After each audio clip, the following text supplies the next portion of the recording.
fechando os nossos olhos, nos concentrando no aqui e no agora, permitindo que a gente possa nos conectar com a espiritualidade mais alta, com os nossos mentores, anjos guardiões, requisitando as suas presenças,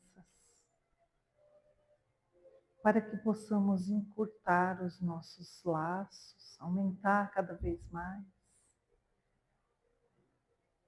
que a gente possa sentir essas presenças amigas. Obrigada, Pai, pelo dia de hoje. Obrigada, Jesus, pelos ensinamentos. E obrigada a todos que fazem parte. Graças a Deus. Graças a Jesus. Oi, meu amor, tudo bom? Oi, Chuchu. Tudo bom? Gente, que lindo. Boa noite a todos. Hoje, eu fiquei... Sempre a gente sempre fica muito... O tema livre é muito interessante, né? Mas é mais difícil para quem está aqui na frente. Porque a gente fica perguntando o que de fato seria interessante para a gente conversar. E aí eu tive um vislumbre, porque acho que todo mundo aqui sabe, eu sou uma grande fã da Lucilena Galvão, que é uma filósofa. E eu estava no último Alma Talks que nós fomos dela, que ela estava lá. Ela comentou sobre um filme que eu também já tinha ouvido de outras pessoas, esses comentários. Um filme que ele foi premiado em 2023 em Cannes e foi indicado ao Oscar de filme estrangeiro em 2023, 2024 ele foi indicado. Em 2023 ele ganhou em Cannes e ganhou vários prêmios. Esse filme chama-se Dias Perfeitos. E aí eu falei assim, vou assistir. Eu gosto de filme alternativo, me lembra muito minha adolescência, que eu morava em frente ao Cinema Belas Artes, lá na Consolação. Adolescência, assim, juventude, né? Tinha 20 e poucos anos. E lá passavam muitos filmes estrangeiros, franceses, italianos, tal. E às vezes numa tarde, sozinha, eu ia lá no Belas Artes para assistir. E era sempre muito prazeroso, né? Você ter... Hoje em dia a gente tem a cultura do cinema muito mais disseminada, mas antigamente era muito mais Hollywood, né? Tinha pouca produção de outras, porque era muito difícil. Então, esse filme, ele é um filme, o diretor é alemão. O diretor chama-se Wim Wenders. E o filme é japonês. O protagonista, a história se passa em Tóquio, no Japão. Como tudo começou? Eu vou dar spoiler, tá? Então, assim, vocês vão assistir o filme e vocês vão lembrar de muitas coisas que a gente vai conversar aqui. Espero que vocês queiram assistir, porque eu aconselho.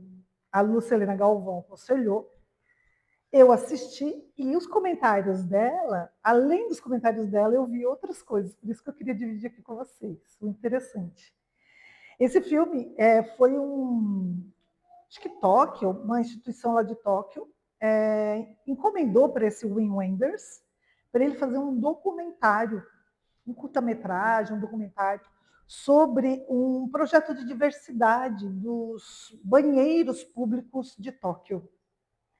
Era diversidade arquitetônica, porque esses banheiros que passam no filme, vocês vão ver, cada um é de um jeito interessante, diferente, alguns são arredondados, sabe?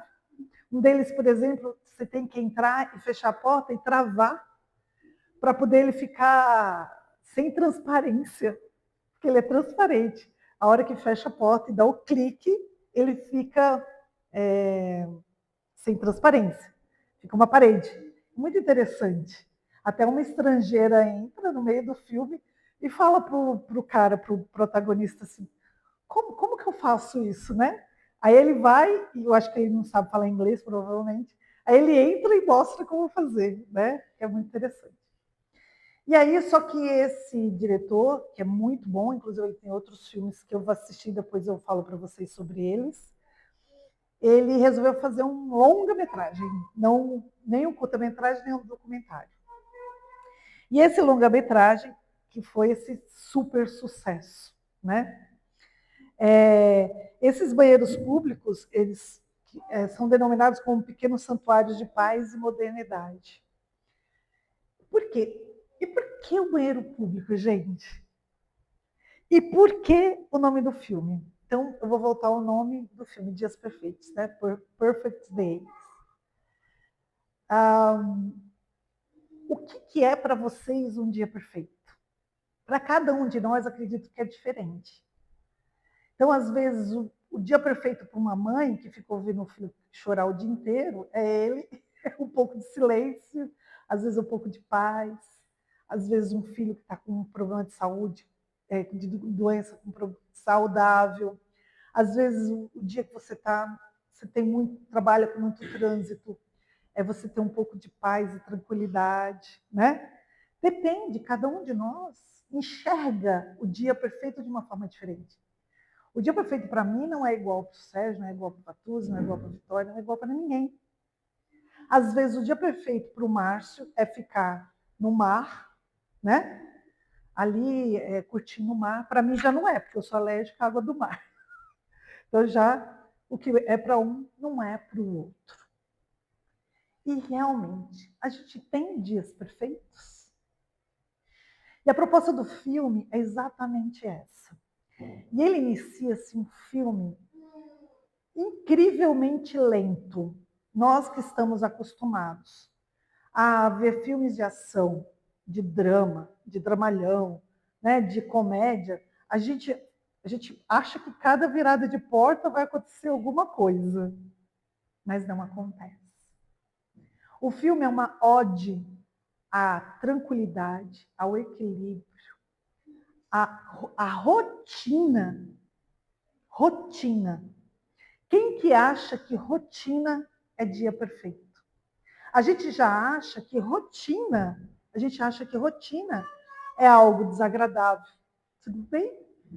É algo desagradável, porque rotina é algo que a gente foge da rotina, não é? Mas esse filme, que ele é incrível, ele venceu como o melhor filme estrangeiro no prêmio lá da Espanha. Ele é um filme sobre o cotidiano, o silêncio e a dignidade da vida simples. Então vamos lá. Vamos pegar um protagonista, um ator maravilhoso, ganhou o prêmio de melhor ator em Cannes. O nome do protagonista chama-se Hirayama, né? E o Hirayama, ele trabalha limpando banheiros. Quem aqui gostaria que o seu filho tivesse isso como profissão? A gente não almeja, a gente acha que isso não é ter sucesso. Começa por aí. É uma profissão tão simples, mas ele se faz nessa profissão, neste ato, nessa função. E aí a grande pergunta do filme é possível viver um dia feliz sem mudar de vida?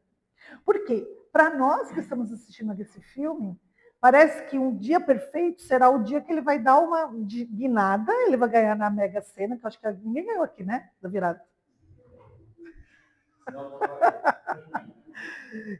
A gente acha que o dia perfeito seria uma guinada, o cara ganha na Mega Sena, sai num iatão com um monte de mulher maravilhosa, esse seria o dia perfeito. Mas não é. Esse filme é exatamente isso. Como que a gente pode viver feliz com o que a gente tem? Viver feliz com o que nós possuímos em termos materiais e como condição de vida. É incrível porque, por exemplo, ele tem uma narrativa super lenta. As músicas são somente as músicas que ele coloca dentro do carro dele, numa fita cassete. Gente, quem aqui conhece fita cassete? fitinha, cassete, de colocar. Tem alguns que sequer viram. Eu tenho alguns modelos da minha casa, inclusive. O carro dele aceita fita cassete. E ele escuta música todo dia de manhã. E ele começa com a rotina dele assim. Ele acorda, ele não tem despertador, ele acorda com uma senhora varrendo a rua numa uma vassoura de piaçava. Sabe aquela que nem a gente tem aqui? E ele só escuta o barulho. Ele acorda, ele abre o olho, ele respira profundamente, ele levanta, dobra 2 vezes o edredom dele, dobra, já guarda do lado, coloca o travesseiro, dobra o colchão, que eles vivem nesse formato, né? Dobra o colchão, põe o edredom em cima, depois ele olha para fora, em uma das cenas, e ele contempla o quê? O céu, que ainda está escuro. E ele observa, às vezes, quando vai nascer o sol. E a gente sabe o quanto é lindo nascer o sol se pôr, né? E aí ele desce, escova os dentes, pega o borrifador de água, sobe, molha as plantinhas, pega o uniforme dele que está penduradinho, uniforme de faxineiro dos banheiros, está escrito. Tóquio Cleaner, alguma coisa, atrás. Ele põe por cima da roupa, ele coloca uma toalha em volta do pescoço, pega tudo que está disposto ali, carteira, um celular, aquele flip-flap, não é celular novo não. Isso porque esse filme se passa em 2023. Ele tem um flip-flap, aquele que abre assim. Eu acho que eu tive em 2000 esse celular. Ele tem um flip-flap. Porque para ele, quem usa uma fita cassete vai precisar do que o celular? É só para falar mesmo. E ele coloca no bolso uma máquina fotográfica antiga, máquina com filme, não é nem as digitais, com filme. E aí ele vai, pega uma moeda. Eu estou falando isso para vocês porque isso se repete absolutamente todos os dias da vida dele. Ele faz os mesmos movimentos. Aí ele coloca a moeda numa negócio de pegar bebida fora da casa dele, pega um café, abre a latinha, entra no carro, abre a latinha, bebe o café, escolhe a fita que ele vai ouvir a música e sai para trabalhar. E quando ele está indo trabalhar, sempre tem visões da natureza, do ambiente, do sol.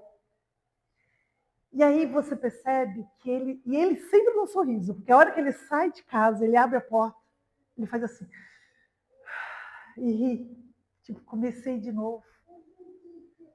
Por mais difícil que tenha sido o dia anterior, ele começou de novo. Aí ele limpa as latrinas e o banheiro com um esmero, com uma delicadeza, como se ele estivesse limpando o banheiro de um rei.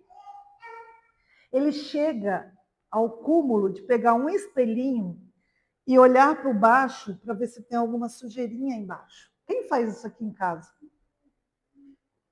Eu acho que eu nunca tive ideia de fazer um negócio desse. De pegar o espelhinho para ver se ficou alguma sujeira incrustada. É com uma delicadeza. Ele dá o melhor dele. Em todo o tempo. Então, ele é uma pessoa que não tem problemas? Tem. Então, quem é que gosta de ser interrompido no seu trabalho de uma forma abrupta e ter que começar tudo de novo? Ninguém gosta. Mas quando ele está limpando o banheiro, pessoas chegam para usar o banheiro. E não é como esses banheiros que a gente vai, às vezes, no aeroporto, rodoviária, que se estiver limpando, põe um negocinho na porta, ninguém entra. Ele sai do banheiro, tira todas as coisas e fica na porta, esperando a pessoa usar o banheiro. Porque, afinal de contas, para que é o banheiro? Não é verdade? E incrível que todas as vezes que isso aconteceu, ele não teve uma palavra, até porque ele não fala, quase não fala no filme. Ele fala pouquíssimo. Ele não teve nenhuma palavra dura, nenhuma carranca, nada. Ele aproveita para sair do banheiro para fazer o quê? Olhar a natureza. E essa observação da natureza é tão respeitosa, é tão harmoniosa, que é como se ele se integrasse. Então ele olha para o céu e no Japão tem uma palavra que chama komorebi. Komorebi é uma palavra japonesa que descreve a luz do sol filtrando-se através das folhas. Isso para eles é até uma contemplação. Por quê? Ela cria padrões no chão, de sombras no chão. E para o japonês, essa é como se fosse uma arte da observação. Por quê? Nunca você vai ter a mesma sombra. Nunca, porque a folha nunca vai ser a mesma. As folhas das árvores nunca serão as mesmas. E a incidência do sol também nunca vai ser o mesmo. Então, é o sinônimo, simbologia da mutação das coisas que não são estáveis, mas que são belas. Ele observa, toda vez que ele vai almoçar, ele para nesse banquinho, um banquinho sentado, num parque, que ele reverencia. Toda vez que ele entra no parque, ele dá uma reverência. Entra e ele tira foto com essa máquina fotográfica analógica. Tira foto dessas sombras, que ele revela todos os dias. Dia sim, dia não. E aí ele vai e guarda. Para demonstrar a inconstância da vida. Nós somos inconstantes. Nós não somos os mesmos todos os dias. Cada dia que passa, a gente é como a história do rio. Né? Se você passar por um rio, você vai estar sempre passando por um rio novo. Né? Você nunca vai ter um rio, mesmo rio. Você é uma pessoa diferente, o rio vai ser sempre uma água diferente, que passou por pedras diferentes, né? Que veio em momentos diferentes. Então, essa palavra komoreb, ela significa ki, que é árvore, mori, que é filtrar, e bi, que é o solar. Ela reflete o apreço japonês pela beleza nos momentos efêmeros e na simplicidade da vida. É a observação de uma sombra, do sol que passa pelas folhas da árvore. Tem coisa mais linda do que isso. E aí, como eu já disse para vocês, a rotina dele, né? A rotina do Hirayama, olha lá, Siri. Não. A rotina dele, ele não aprisiona ele. Na realidade, educa ele para poder ele ser livre, para ele sentir. Ele faz todas as coisas de uma forma rotineira, porque aí ele fica livre para ele sentir. Ele é um grande apreciador de música, da natureza, de livros. Ele lê todos os dias antes de dormir. Ele vai na livraria, compra livros. Então, ele é um grande intelectual, uma pessoa que assim, ele procura um sentido maior da vida. Né? E a repetição, ela te dá uma clareza. Lúcia Helena Galvão diz que os grandes estoicos pedem para que a gente tenha uma vida organizada, para que a gente tenha padrões e rotinas e vida organizada, para que a gente tenha clareza para buscar o que é mais importante, que é a grandeza da alma, a gente se alimentar, né? Porque se a gente fica preocupado muito no dia a dia, na rotina, nas coisas do dia a dia, na bagunça que é nosso dia a dia, a gente não tem tempo para se ocupar com o que é mais importante. E aí, e o silêncio, né? O filme, ele é marcado por grandes e longos silêncios, que isso pode causar até um certo estranhamento. Eu não fiquei entediada ao assistir o filme. Não tinha música de fundo, não tinha emoção, não tinha corre-corre, não tinha ninguém correndo atrás de ninguém, mas tinha beleza. Sabe a beleza do silêncio? Mas esse silêncio desse protagonista não é vazio, porque o ator é muito bom, então ele tem várias expressões, sabe? Então você vê quando ele está angustiado, triste. Em alguns momentos ele até fica angustiado, porque faz parte da natureza humana. Ele ainda não é perfeito. Ele está num caminho de simplificar a vida dele. Então ele tem uma profissão simples. Então teve um dos dias, por exemplo, que um funcionário, que ele é meio coordenador dessa área, um funcionário que trocava de turno com ele, pediu demissão. E aí causou um grande problema para ele, porque ele teve que dobrar o turno. E aí ele avisou lá o departamento de RH da empresa, dizendo assim, hoje é a última vez que eu faço isso. Eu não vou fazer mais. Aí ele chegou tarde em casa, ele não conseguiu tomar o banho dele, ele não conseguiu fazer as coisas que ele fazia, ele simplesmente chegou exausto, deitou e dormiu. Que é o que a gente faz. Aí está uma singela dica do que acontece com a gente. Porque a gente dobra o trabalho, a gente não cria tempo para a gente enxergar as coisas belas da vida. O quanto a vida é bela. Trabalhar é importante. Trabalhar é importante para o nosso amadurecimento espiritual. Mas não é a única coisa. Então, nisso aí, ele já nos demonstra que ele precisava desse tempo para ele também. O tempo dele. O tempo dele ler o livro dele. Ele vai tomar banho, inclusive, numa casa que para nós é incomum aqui no Brasil. Todo mundo tem banheiro em casa, né? Ducha, ele não tem. É por um lugar onde todo mundo toma banho. E depois ele mergulha dentro de uma piscina, com todo mundo junto lá. Homens, né? Não mistura homens e mulheres. Tem essas casas de saunas, né, que eles chamam lá na Ásia. E esse silêncio dele é um silêncio assim gostoso, porque tem muita escuta interior, o trabalho, o autoconhecimento e a presença. Você sente ele presente em cada momento. Você sente presente ele quando ele está limpando cada vidro, cada espelho. Ele dá a atenção. Quando ele está falando com alguém, ele está falando com essa pessoa. Ele está sendo presente. Coisa que ultimamente a gente não é, né?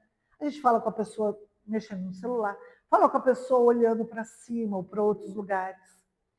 Essa é a qualidade da presença, que até Joana de Ângeles aqui, nesse livro Seja Feliz Hoje, esse livro deveria ser, que tem muitas passagens aqui, e uma delas fala do poder do agora.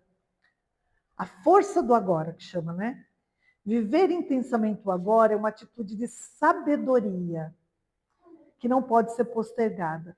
O equivale a experienciar as lições da vida sob o ponto de vista da ética e da moral, mediante projetos e compromissos de autoiluminação, conquistando aos poucos as áreas sombrias da personalidade, ao tempo que sejam superados os fatores de perturbação da conduta. As águas de um rio jamais retornarão ao mesmo leito, em face do tempo que transcorre. E quando se transforma em vapor e chuva, caindo na região, as circunstâncias são outras. Então, isso aqui é o poder e a força do agora. É o quanto a gente pode estar presente, porque cada agora é dádiva da vida para corrigir, reestruturar e edificar. Então, faz então do teu agora um rosário de feitos que te ofereçam poderes espirituais para o logro da evolução. Essa é Joana de Ângeles falando aqui para a gente. E tem muitas passagens deste livro, que é muito interessante, que se coaduna com tudo isso que a gente está conversando aqui, né? E aí, quando ele fala da música, por exemplo, a música ele escuta, por exemplo, eu peguei até uns exemplos, né? Ele escuta Perfect Day de Lou Reed, O Dia Perfeito, Feeling Good da Nina Simone, House of the Rising Sun de The Animals, tudo filme, é tudo música da nossa época, assim, nos anos 80, nos anos 90, né? Então, por exemplo, esse da Nina Simone, que eu até peguei aqui, uma tradução literal, chama Feeling Good, né?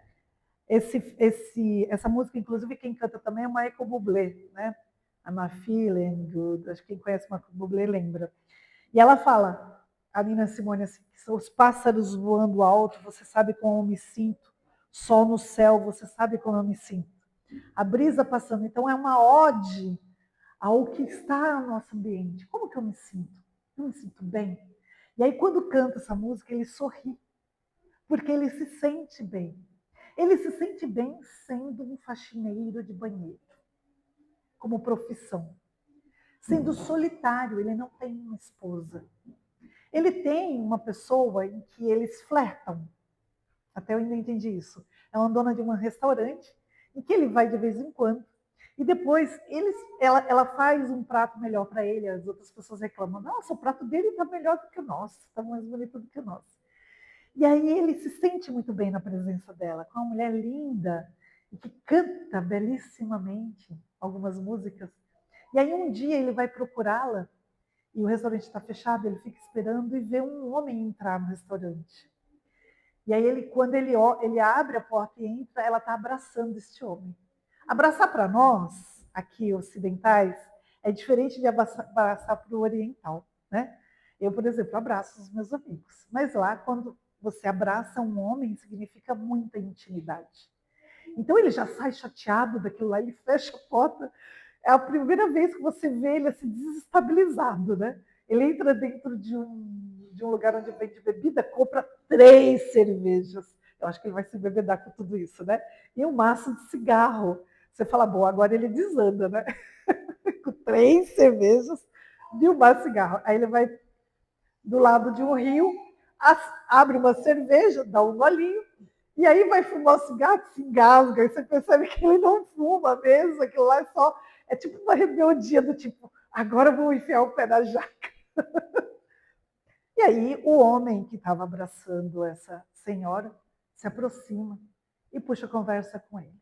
E diz para ele que ele é o ex-marido e que ele está com câncer, metástase. E que veio para se despedir, pedir desculpas, né, da ex-mulher.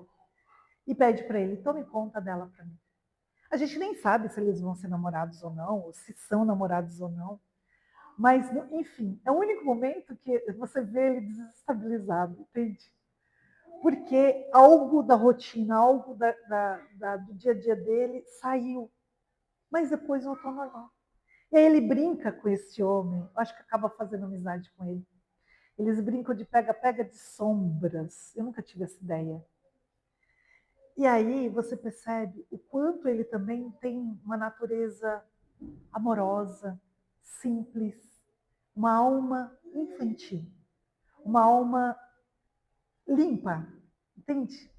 Onde, de certa forma, ele não vê maldade, vê e não vê, né? E aí a gente percebe que no Espiritismo, este singelo homem, ele já está trabalhando uma série de questões.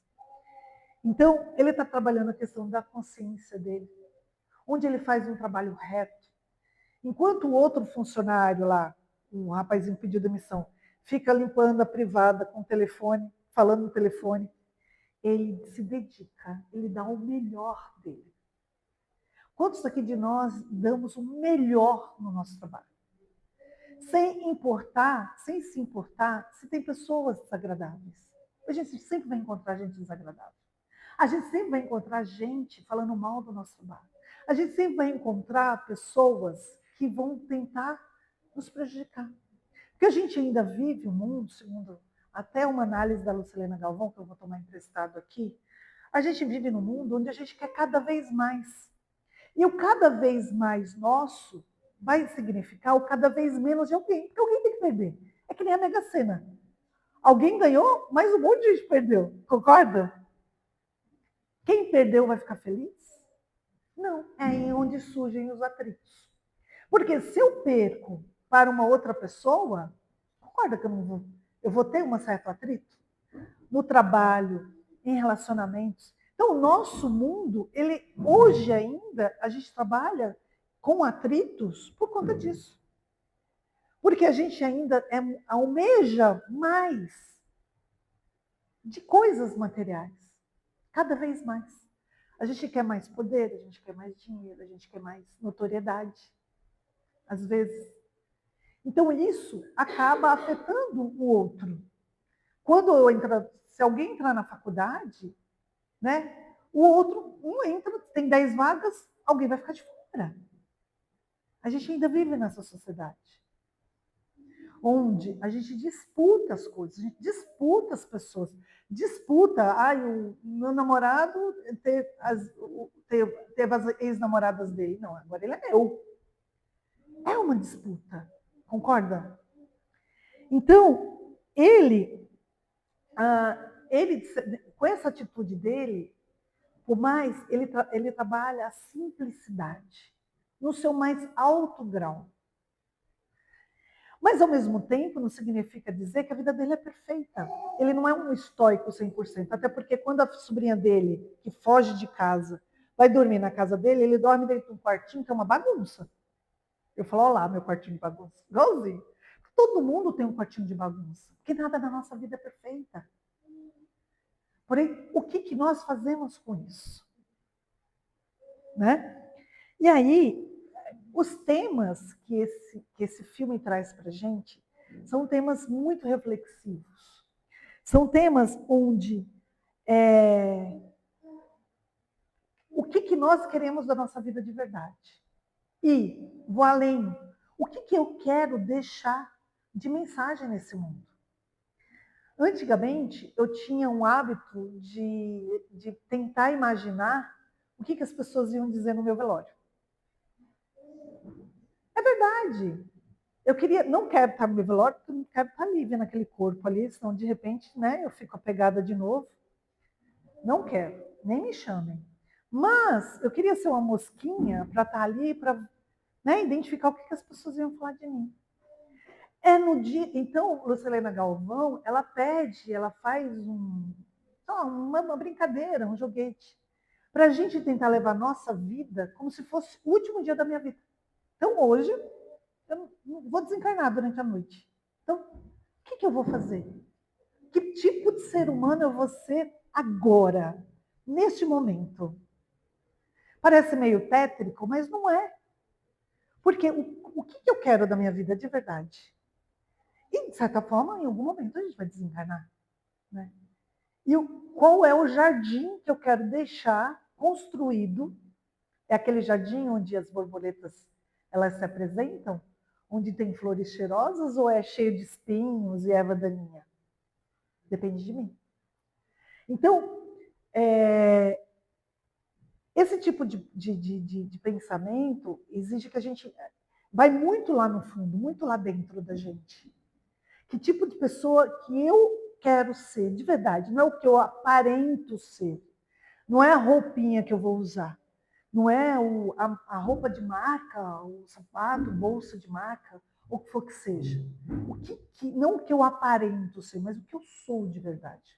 O que eu dou de presente para o mundo todos os dias? O que a minha presença significa? Eu, em muitos lugares que eu vou, muitas pessoas me acham brava, porque eu era uma mãe muito brava. Eu sou ainda um pouco. A Jasmine, né? A Vitória com o Pedro menos. Então, eu era muito brava. Então, ficou esse estereótipo da Shirley brava. Brava sim, brava, né? Eu sei que eu sou um pouco forte nos meus posicionamentos. E tá tudo bem. E aí eu parei para pensar outro dia, eu falei, eu queria ser outra pessoa. Eu falei, eu gostaria de mudar, ser mais leve, ser mais, né, de ser mais amorosa. Eu não acho que eu sou pouco amorosa, acho que eu sou bastante amorosa. É tanto que a minha mestra de constelação fala que eu sou pegajosa. Porque para ela, o ser amoroso é ser pegajoso. Ela acha que eu sou pegajosa com os meus filhos, por exemplo. Eu falei para ela, não, você está enganada, eu não sou pegajosa. Eu nem gosto de muito, né? Mas a proposta é para mim, eu volto para mim de novo. Que mudança que eu quero fazer em mim? E qual ser que eu sou? Então, eu sou este ser, e não adianta dizer assim, querer ser diferente de uma forma assim, falsa, né? Então, eu sou uma mulher posicionada, brava e positiva, né? Ok, o que eu faço com isso? Isso eu faço para transformar o meu mundo no mundo pior ou o meu mundo no mundo melhor? né? Porque isso também tem qualidades. E como que eu posso melhorar? É sempre essa proposta. Eu estou dando exemplo de mim, porque eu só posso falar de mim, não posso falar de vocês. O ideal é que a gente fale da gente mesmo, né? Então, essas pequenas coisas, essas pequenas alegrias que o Hirayama, ele demonstra para a gente. O quanto que eu estou observando o sol nascer e o sol se pôr. Porque, gente, o sol nasce e se põe desde que eu nasci. Então, eu tenho 55 anos de idade, faz 55 anos de idade que o sol nasce e põe. Eu posso contar as poucas vezes que eu realmente observei o sol nascer, o sol nascer se pôr. Quem aqui observou? Muitas vezes. A não ser num dia especial, onde você está lá sentadinha num pier, por exemplo, eu já viu o sol nascer num pier, numa ilha, em Angra dos Reis. Maravilhoso. Não, vamos ver o sol nascer, vamos. Mas é naquele dia. É esse o dia perfeito? Não necessariamente. Então, quando eu vou para minha casa, todos os dias, quando eu pego a Jasmine na escola e vou para casa, no final do dia, aqui nessa região, o céu fica laranja. E é lindo. Em poucas regiões do país a gente vê esse sol laranja. Então, quando eu estou indo lá para Porto Feliz, o sol está laranja. Azuis com tonalidades laranjas. Eu olho para a Jasmine e falo, olha, Jasmine, que lindo! Dá vontade de... Aí ela tira uma foto. E a gente sempre tenta observar esse céu. Então, o quanto a gente faz isso?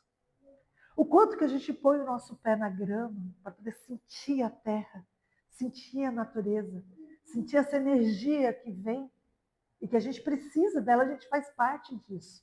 A gente faz parte desse sistema, né? E aí a gente tem que lembrar que a felicidade real, ela está na nossa consciência tranquila. Na consciência tranquila do bem fazer. Fazer bem o seu trabalho, tratar bem as pessoas à sua volta. Ter honra, dignidade, honestidade. Não há dinheiro que pague você deitar a sua cabeça no travesseiro e dizer, hoje foi um dia digno, honroso. Eu fiz a minha parte, né? Então, quantas pessoas podem falar isso? Então, a felicidade, em suma, em síntese, ela é essa presença, esse sentido da vida ter coerência, da vida ter um sentido. E cada um acha esse sentido de um jeito ou de outro. Mas o quanto a gente está correndo atrás do rabo em termos materiais, que não deixa a gente aproveitar essas pequenas coisas da vida, né?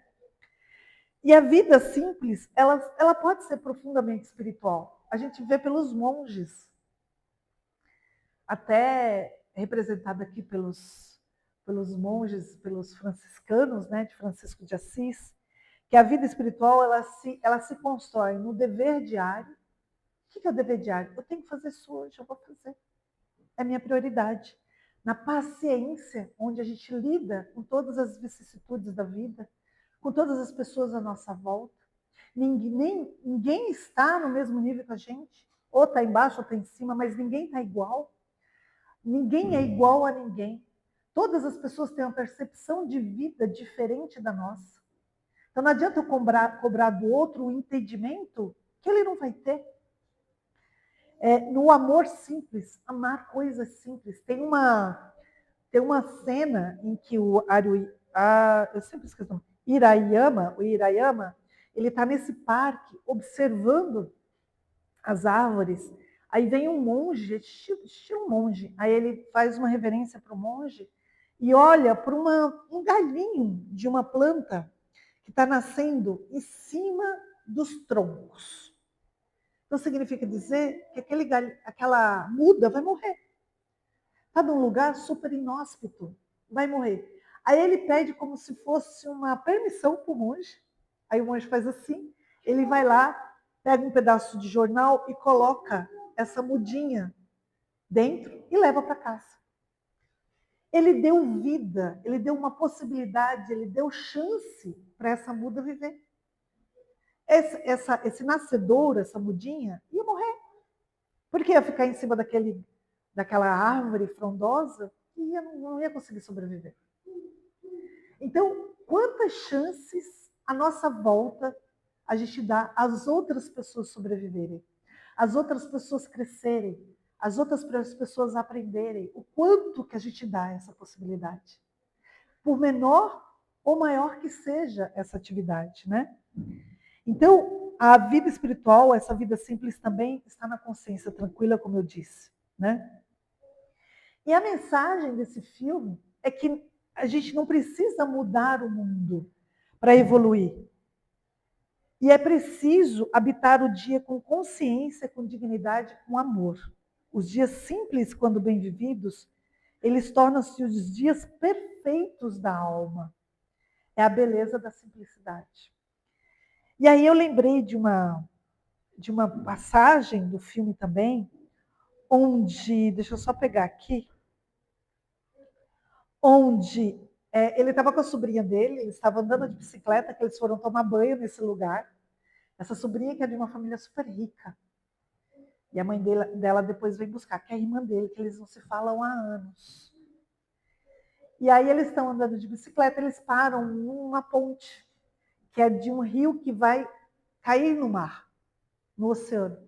E a sobrinha pergunta, esse rio cai no oceano? Ele fala assim, sim, cai. Ela falou assim, vamos lá ver o oceano? Tipo, vamos lá ver o oceano? Ele falou, agora não, na próxima. Ela falou assim, como assim próxima? Aí ele fala o seguinte, ele fala assim, a próxima vez é a próxima vez. E agora é agora. Ele fala na próxima vida. Não dá para ele agora. E está tudo bem ele não ir ver o oceano. A vida dele não permite isso. E está tudo bem ele não ver agora. Está tudo bem deixar para a próxima. A gente deixa para a próxima? Nem sempre. A gente quer agora. Quantas e quantas pessoas falam, por exemplo, quando perdem um grande amor, não seria feliz sem essa pessoa, né? Não deixa para a próxima. Quem sabe numa próxima vida? Quem sabe numa próxima encarnação? Num próximo momento da nossa vida, né? Por que não a gente não pode deixar para a próxima? Porque tudo tem que ser agora. Aí ele usa o termo em japonês que chama kondo wa kondo, ima wa ima, que é a próxima vez é a próxima vez e agora é agora. E eu vou viver o agora. E é tão lindo isso que você entende que fala assim, gente, ele é pleno. Não significa dizer que ele não tenha problemas. Não significa dizer que ele não tenha vicissitudes. Não significa dizer que se no Japão não tiver um terremoto, ele não vai ser afetado, né? Não significa nada disso. Significa dizer que com todos os elementos que ele tem na vida dele, ele consegue harmonia. Ele consegue um sorriso no rosto todos os dias que ele sai para trabalhar. E essa é uma felicidade com mais coerência. Porque a gente pode se perguntar, o que é felicidade? Felicidade é consciência tranquila. Felicidade é ter prazer, pequenos prazeres na vida, né? E aí eu finalizo, e esse livro tem várias passagens, infelizmente não dá tempo de mostrar para vocês. Tem inclusive um que chama Presença de Jesus. Esse trecho aqui fala sobre humildade, que diz assim: muitos espíritos reencarnaram-se com nobres missões e falharam, porque se ensoberbeceram e se permitiram as glórias terrenas que o frustraram, abandonando-as na etapa final da vida. Recorda-te daqueles outros que se apagaram na humildade, adotando o sacrifício e a abnegação, edificando o bem em vidas incontáveis. Bem-aventurados os humildes de coração e ricos de amor, porque eles fruirão a plenitude. Na humildade estão a força, a coragem e o espírito de abnegação de todo aquele que, reconhecendo a própria pequenez, luta pela superação necessária que o levará a alcançar os alcantis, o ponto mais alto da vitória plena. E a gente não tem como não lembrar de Francisco de Assis, que de um filho de nobre, né, de nobre, ele se desnudou, literalmente. Ele tirou suas vestes ricas e caras para servir a humanidade, para nos dar essa imagem, essa energia, né, tão amorosa que é o Francisco de Assis, que mostra para a gente que dá para a gente fazer. Dá para a gente ser humilde, mesmo a gente sendo nobre. Porque a nobreza, ela deve ser de coração, não de vestimenta, né? E aí eu vou finalizar com uma mensagenzinha que eu peguei, que chama Não te inquietes. Então, assim, ó, não te inquietes. Se vocês quiserem fechar os olhos, a gente já finaliza, eu agradeço. Não te inquietes buscando dias extraordinários para seres feliz. A vida não te pede feitos grandiosos, mas fidelidade ao bem possível repetido com amor. Cada manhã simples é convite divino. Cada tarefa modesta é oportunidade de crescimento. Cada silêncio aceito com serenidade é diálogo com a própria consciência. Não desprezes a rotina que te educa. Ela não te aprisiona, ela te lapida. O espírito amadurece mais pela constância do dever do que pelo brilho das conquistas passageiras. Quando fizeres o teu trabalho com respeito, ainda que ninguém veja, quando tratares o outro com bondade, ainda que não te retribuam, quando aceitares o dia como ele vem, sem revolta, estarás construindo em silêncio a tua verdadeira paz. A felicidade não é a ausência de lutas, mas presença de sentido. Não está em mudar o caminho, mas em caminhar com consciência. Segue adiante, faze bem o que te cabe hoje e descobrirás ao final que os dias simples foram os mais perfeitos para a edificação da tua alma. Muita paz a todos. Graças a Deus. Graças a Jesus. É isso.